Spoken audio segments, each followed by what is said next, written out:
Kristiyano nga nahamot ang magpamalandong kag magpangamuyo ang mga sala nga ato nahimo pagabayaran gid sing dako. Si Jesucristo nga ginbun-ag paagi sa isa ka babayi nga maanyag, nagbaton sing hugot kag bunaya nga sang Amay sa langit ug tanyag. Sa dako nga kalipay kag kasadya sa bata nga gintanyag kag nabul-ag, ginbuyag dyan sa bug-os nga kalibutan, ang gintagna nga kasakitan.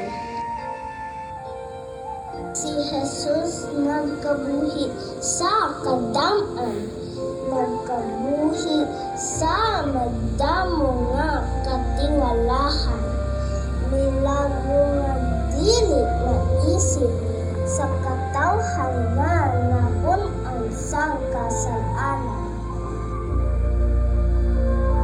Ang tao madali mahalo sa manggan, bulawan kag ilang nga umalag, sa baylo nahulog sa madulog nga dalan, gani kasakit kag kasubo ang nadangatan. Si Jesus nga gintagna sang mga propeta nga naog sa langit suno sa kabubuton sang Amay niya. Gintuman ang gintagna kasakit dayon at tubangan niya. Gani o Kristiyano nga nahamutan, kuluyag naton nga ang paghidai nga aguman, apinan ta ang kabuhi kay amo ini ang kaundan. Sa panaysayon namon karon nga dapat panatian kag pangalandungan.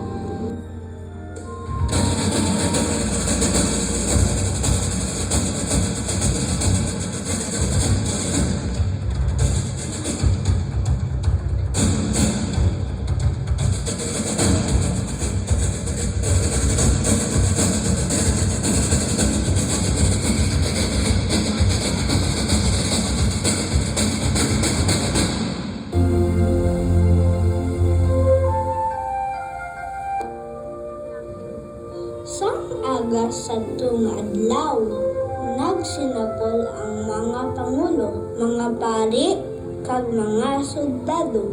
Ila sa si Jesus, gintugyan sa kay Pilato nga pagdumalahan. Si Pilato sa nagpangduha-duha, kay wala sing piho nga nakita ebidensya, gani ang paghukom sa mga taho gindala, kag ang kaakig sang taho nagtuga. Gingapos kag ginhampak, matig-a nga bulunal, sa lawas nagtupak. Ginpurong-purungan, mataliwis na tunok, nga nagdulot sa ulo ni Jesus.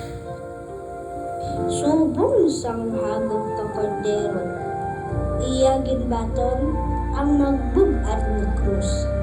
Gilayon, iya ginpasan kag nagpanglakatot sa dalanon nga ginasunod sang mga panon. Nasugatak ni Jesus ang iya mahal nga Eloy. Daw kasakit kag kasubo, kabatsyagon,